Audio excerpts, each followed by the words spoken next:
বিজ্ঞ সিএমএম আদালতের 28 নম্বর কোর্ট জনাব আরিফুর রহমান স্যারের আদালতে শাহবাগ থানার সন্ত্রাস বিরোধী আইনের মামলায় দায়ের করা মামলায় লাবলু মোল্লা শিশির, যিনি বর্তমানে ঢাকা বিশ্ববিদ্যালয়ের ডেপুটি রেজিস্ট্রার হিসেবে কর্মরত আছেন, তাকে রাষ্ট্রপক্ষের 7 দিনের রিমান্ড প্রার্থনা করলে বিজ্ঞ আদালত উভয় পক্ষের শুনানি শ্রবণান্তে এই আসামিকে 3 দিনের রিমান্ড মঞ্জুর করেন। এই আসামির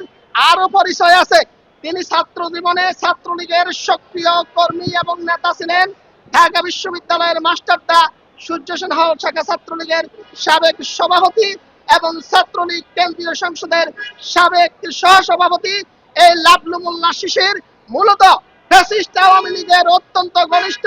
এবং ফ্যাসিজমকে কায়েম করার জন্য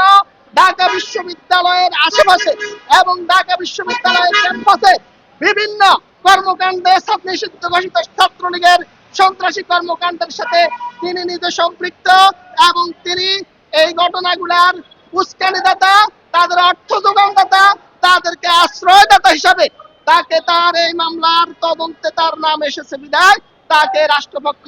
রিমান্ডের প্রার্থনা করলে বিজ্ঞ আদালত সন্তুষ্ট হয়ে এই আসামিকে 3 দিনের রিমান্ড মঞ্জুর করেন।